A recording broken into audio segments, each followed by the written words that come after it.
The president's call for renewed global action to end the HIV/AIDS pandemic has undoubtedly generated renewed responses across the board.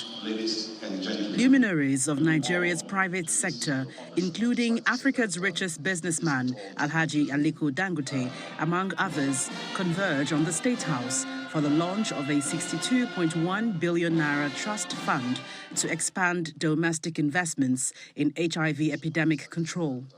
We have continued to make good our commitment of placing more people living with HIV on treatment annually using national resources. However, strong domestic resources mobilization with an enduring partnership and shared responsibility is required to sustain the response to HIV and other emerging public health emergencies.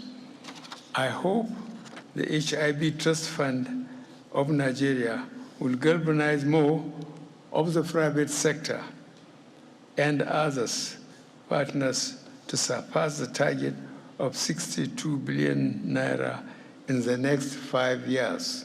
Currently, a total of 1.7 million Nigerians are living with HIV, while 1.6 million of that figure are on treatment. We had only identified and placed on treatment 800,000 Nigerians living with HIV after 14 years of active searching. It is therefore heartwarming to note that within the last 3 years, we have identified and place on treatment additional 900,000 people living with HIV in Nigeria. The NACA DG concludes that Nigeria is on a fast-track lane to control HIV by 2023, albeit international partners currently contributing about 80% of HIV funds agree that there is an urgent need to scale up domestic funding as Nigeria leads with the highest number of HIV infection among children.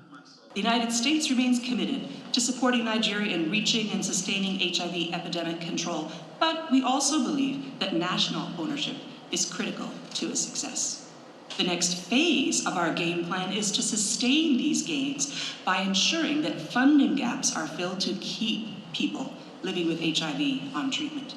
The United Nations had earlier asserted that the COVID-19 may push back progress on HIV by a decade, but also shares the optimism that crystallizing a domestic financing mechanism can halt the mother-to-child transmission of the virus by 2030. From the presidential villa, Gloria Umezuke, Channels Television.